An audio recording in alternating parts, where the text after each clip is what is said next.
जय माँ लक्ष्मी भक्तों, स्वागत है आप सभी का आपके अपने चैनल संजू हिंदी कहानियाँ में। तो भक्तों, आज हम बात करेंगे साल की सबसे बड़ी पूर्णिमा के बारे में। वैशाख पूर्णिमा कब है, 11 या 12 में। साथ ही हम इस वीडियो में जानेंगे कि व्रत का पारण कब किया जाएगा और साथ ही चंद्र उदय का समय, भद्रा काल का साया कब से कब तक रहेगा। सभी प्रकार की जानकारी इस वीडियो में हम आपको उपलब्ध कराएंगे।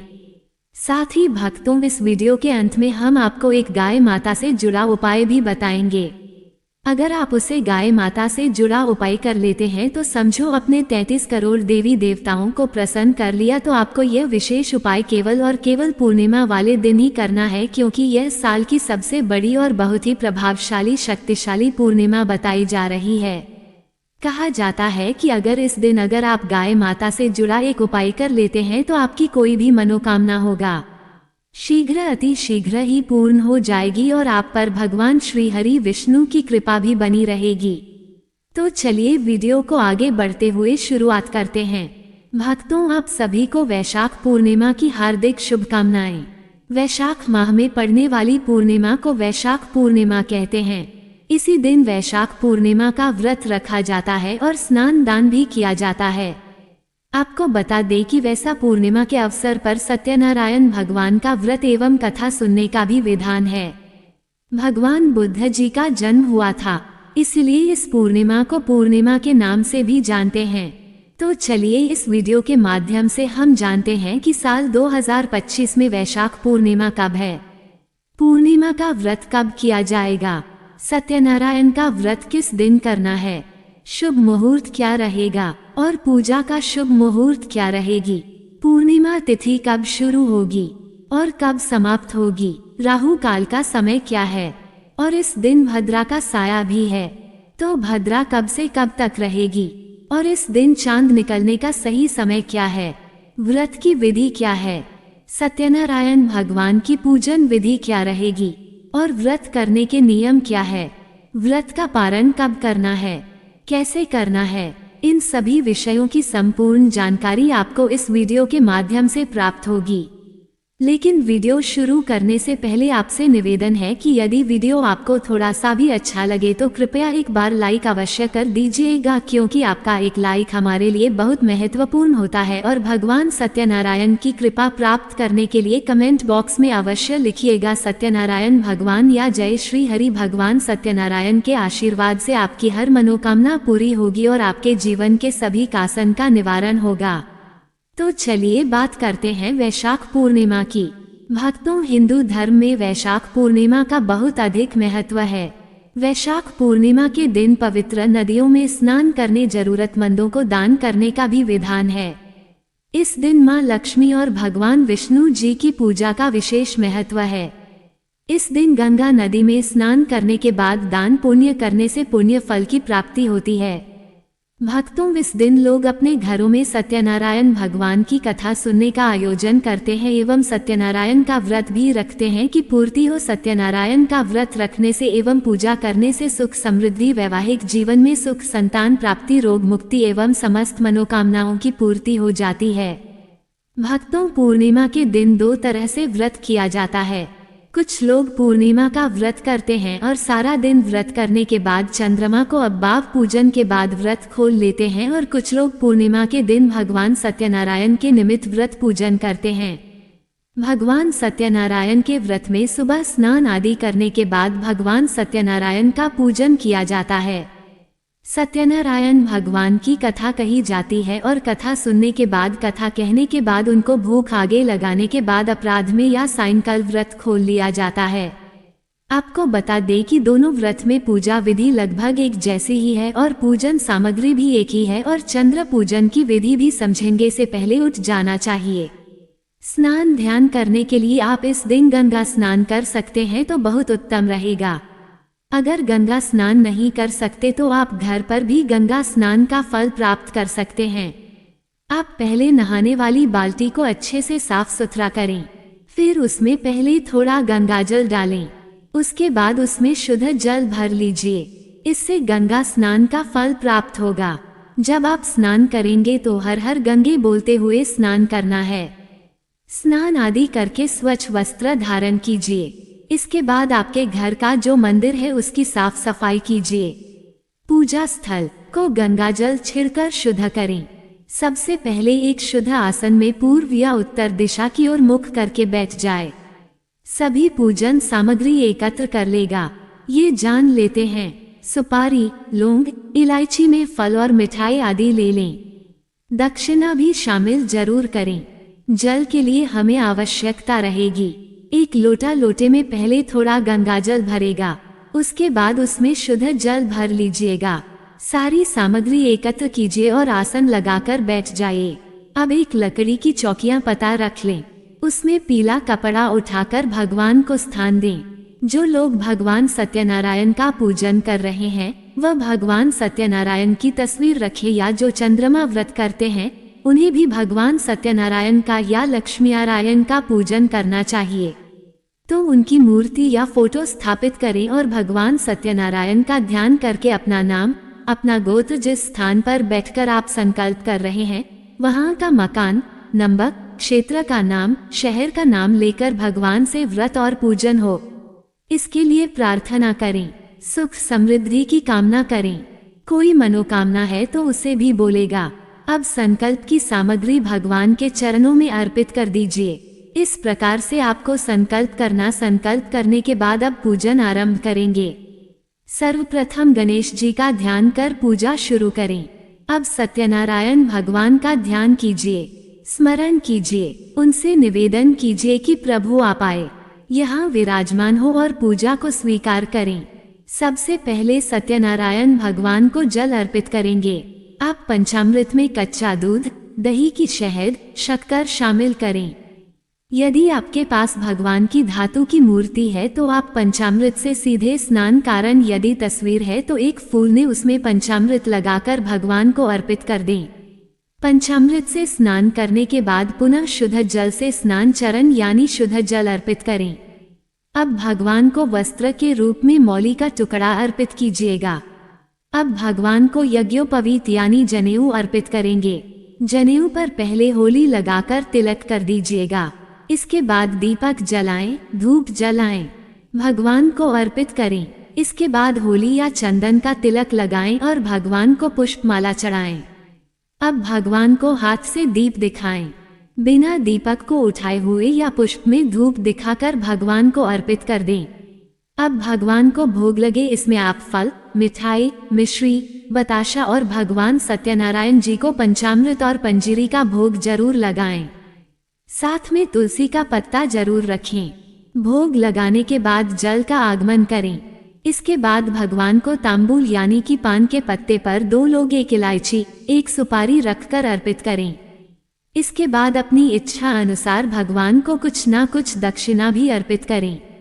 सत्यनारायण भगवान से प्रार्थना कीजिए, इस सत्यनारायण भगवान हमारे व्रत और पूजन को स्वीकार करें। पूजा में कोई झुक हो तो क्षमा करें। अपने मन की इच्छा को भी बोले। इसके बाद भगवान सत्यनारायण की कथा सुनी। इसके बाद हो सके तो छोटा सा हवन करें। इसके बाद सभी लोगों में प्रसाद का वितरण करें। इसके बाद स्वयं प्रसाद ग्रहण करेंगे और अब आप भोजन कर सकते हैं। बस ध्यान रखें, जब आपको व्रत खोलना हो उससे पहले प्रसाद ग्रहण करें, फिर भोजन करें। आपको बताएं कि व्रत कब करना है, पूजा का शुभ मुहूर्त क्या रहेगा, उससे पहले बात कर लेते हैं। अब देने के लिए एक लोटे में थोड़ा सा शुद्ध जल भर लें, कच्चा दूध मिला लें, थोड़ा अक्षत डाल लें। इसके बाद यहाँ जल चंद्रमा को अर्पित करें। साथ ही चंद्रमा का मंत्र बोलते हुए जल अर्पित करें। हाथ जोड़कर चंद्रदेव से घर परिवार की खुशहाली के लिए प्रार्थना करें। चंद्रमा की पूजन के बाद व्रत पूर्ण हो जाता है। इसके बाद व्रत का पारण किया जाता है। इसके बाद आप फलाहार या सात्विक भोजन ग्रहण कर सकते हैं। वैशाख पूर्णिमा के दिन आपको चंद्रमा से जुड़ी वस्तुओं का दान करना चाहिए। पूर्णिमा कब है, व्रत किस दिन रखना है, सत्यनारायण व्रत कब है, इस दिन पूजा का शुभ मुहूर्त क्या है, स्नान दान का शुभ मुहूर्त क्या है, और इस दिन राहु काल व भद्रा का समय कब से कब तक रहेगा। 11 मई 2025 की रात 8:01 पर होगी और वैशाख पूर्णिमा तिथि की समाप्ति अगले दिन 12 मई 2025 की रात 10:25 पर हो जाएगी। तो उर्स जाति के अनुसार साल 2025 में वैशाख पूर्णिमा का पर्व 12 मई 2025 दिन सोमवार को मनाया जाएगा। इसी स्नान दान किया जाएगा और सत्यनारायण व्रत भी 12 को ही होगा और इस दिन सूर्योदय का समय सुबह 5:32 पर रहेगा और सूर्यास्त का समय शाम 7:30 पर रहेगा। इस दिन ब्रह्म मुहूर्त सुबह 4:08 से लेकर सुबह 4:50 तक रहेगा। ये समय स्नान दान के लिए सर्वोत्तम रहेगा और इस दिन चंद्रोदय का समय शाम 6:57 पर रहेगा। पूजा का पहला शुभ मुहूर्त सुबह 5:32 से लेकर सुबह 7:14 तक रहेगा और सुबह की पूजा का दूसरा शुभ मुहूर्त सुबह 8:55 से लेकर सुबह 10:30 तक रहेगा और शाम की पूजा का शुभ मुहूर्त शाम 5:32 से लेकर शाम 7:14 तक रहेगा। और इस दिन राहु काल का समय सुबह 7:14 से लेकर सुबह 8:55 तक रहेगा। भक्तों, राहु काल अशोक समय होता है। इस दौरान कोई भी शुभ कार्य ना करें और इस दिन भद्रा काल का समय सुबह 5:32 से लेकर सुबह 6:30 तक रहेगा। 9:14 तक रहेगा। इस दिन पाताल लोक की भद्र है। इसका वास जो है पाताल लोक में रहेगा। पटल की भद्रा का दुष्प्रभाव पृथ्वी पर नहीं होता है। ऐसे में शुभ कार्यों पर पाबंदी नहीं होगी। सुबह में 5:32 पर बन रहा है जो सुबह 6:17 तक है। वही वारियां योग सुबह से लेकर पूरी रात तक है। रवि योग में किसी भी प्रकार का दोष नहीं रहता है। रवि योग में आपको वैशा पूर्णिमा का दान करना चाहिए। वैशा पूर्णिमा के दिन स्वाति और विशाखा नक्षत्र है। स्वाति नक्षत्र सुबह 6:17 तक है। उसके बाद से विशाखा नक्षत्र है। तो भक्तों, जैसा कि हमने आपको वीडियो के शुरुआत में बताया था कि वीडियो के अंत में हम आपको एक गाय माता से जुड़ा उपाय भी बताएंगे। तो चलिए अब वह भी जान लेते हैं। गर्मियों में गाय माता को पानी पिलाएं और सर्दी में गाय माता को गुड़ जरूर खिलाएं। ध्यान रखें कि वैशाख पूर्णिमा वाले दिन गाय माता को गुड़ जरूर ही खिलाना है। गर्मियों में गाय को गोद ना खिलाएं। अनेक देवी देवताओं को अपने शरीर पर धारण करने वाली गाय माता से जुड़े कई शुभ और अशुभ संकेत भी होते हैं। मतलब गाय का दूध दोहते समय यदि गाय ठोकर मार दे और सारा दूध बिखर जाए तो अपशगुन होता है। यदि कोई यात्रा पर निकल रहा हो और गाय अपने बछड़े को दूध पिलाती सामने आ जाए तो निश्चित रूप से एक यात्रा के लिए आप निकले हैं। वह यात्रा आपकी जरूर ही सफल होगी और वह जिसके लिए आप निकले हैं वह जरूर ही पूर्ण यात्रा पर जाते समय गाय की आवाज आना और रात्रि में गाय की हुंकार करना भी शुभ होता है। भक्तों, साथ ही साथ गाय के साथ आप भूलकर भी यह काम ना करें, अन्यथा मिलता है। जी हाँ भक्तों, गाय को राष्ट्रीय पशु बनाए जाने और इन्हें मौलिक अधिकार दिए जाने की बात हो रही है। तो सवाल उठता है, गाय संस्कृति का अहम हिस्सा है, तभी गाय के साथ लोग खराब व्यवहार कैसे कर लेते हैं और जैसे ही दूध देना बंद कर देती है तो लोग इन्हें उनकी किस्मत पर छोड़ देते हैं, सड़कों पर और गलियों में भटकने के लिए। ऐसे में गौवंश जीवन को कोई डंडे मारता है तो कोई उन पर पानी डाल देता है। कई बार लग जाती है तो कभी बीमार होकर बेचारी गाय दम तोड़ देती है। ऐसे में जरूरत है इन बातों को जानने की। गाय को लेकर शास्त्रों में क्या कहा गया है, आपको कैसा व्यवहार करना चाहिए। क्या दोस्तों, गाय को कभी भी मारना पीटना नहीं चाहिए। शास्त्रों में गाय को माता का दर्जा दिया गया है। गाय को मारने वाला माता को मारने पीटने वाले के समान पाप का भाग्य समझा जाता है। नरक लोक में वर्षों तक कष्ट भोगना पड़ता है। अगले जन्म पशु योनि में मिलता है कि गौतम मुनि ने गलती से गाय को डंडा मार दिया था, जिस गाय की मृत्यु हो गई थी, और इस पाप से मुक्ति के लिए इन्हें वर्षों तक तपस्या करनी पड़ी। इसलिए यह वैशाख पूर्णिमा भगवान श्री कृष्ण जी ने बैल स्वरूप में आए वृद्ध आश्रम का वध कर दिया था, जिससे मुक्ति के लिए भगवान श्री कृष्ण को संपूर्ण तीर्थ को एक कुंड में बुलाना पड़ा और इस कुंड में स्नान से वह पाप मुक्त हो गए थे। ये भक्तों, साथ ही साथ पानी पी रही गाय को भागते हैं। वह घोर पापी के भंग बनाकर होते हैं।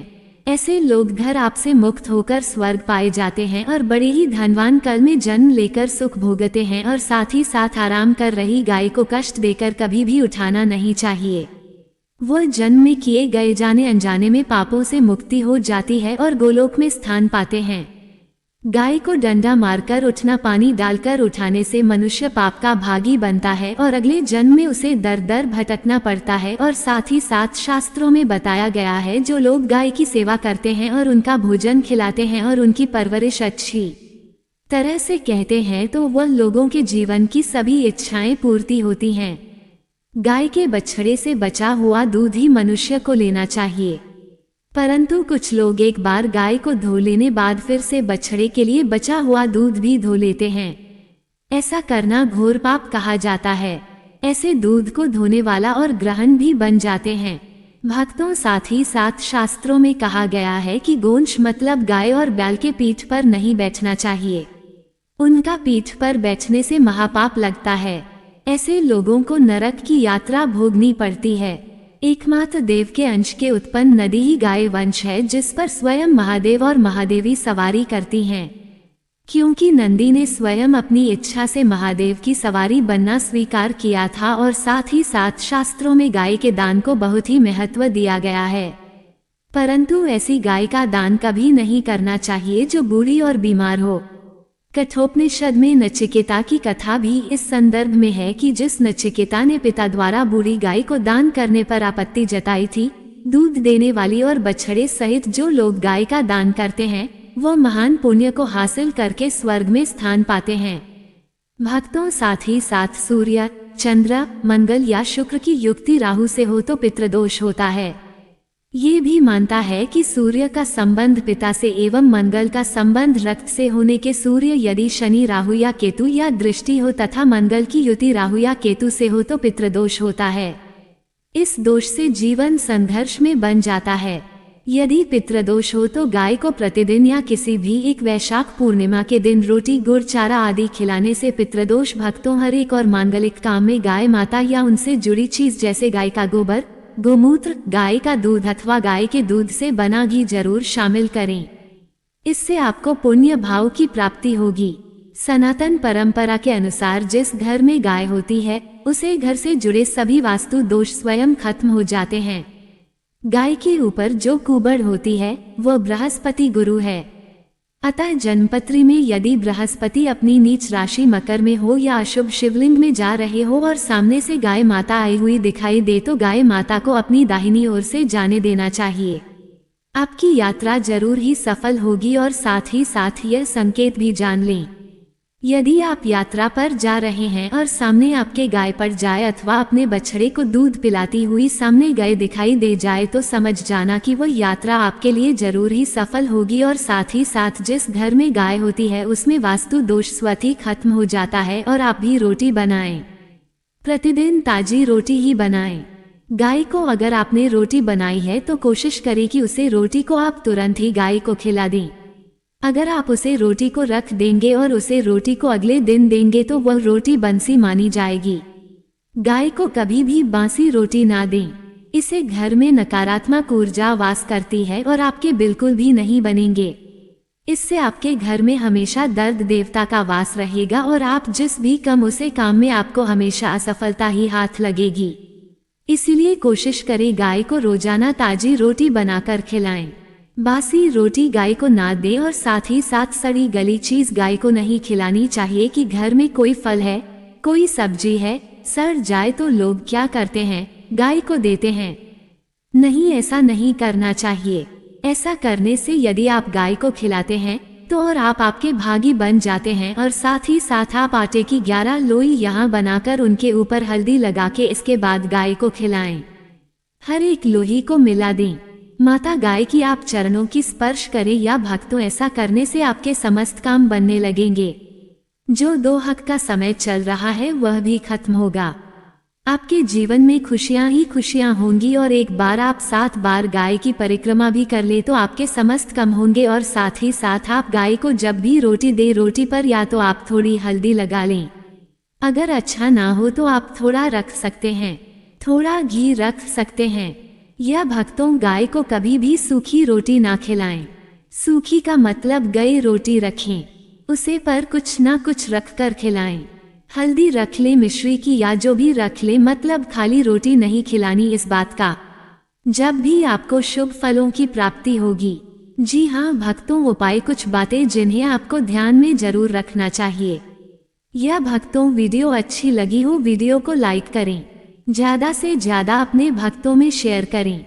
संजू हिंदी कहानियाँ चैनल पर नए हैं तो आपको इतनी ज्ञानवर्धक जानकारी प्रदान करता है, तो आपका भी यह विशेष रूप से कर्तव्य बनता है कि आप संजू हिंदी कहानियाँ चैनल को अवश्य सब्सक्राइब करें और भक्तों कमेंट बॉक्स में जरूर लिखें जय श्री विष्णु भगवान, जय माता लक्ष्मी, गाय माता जरूर ही लिखें।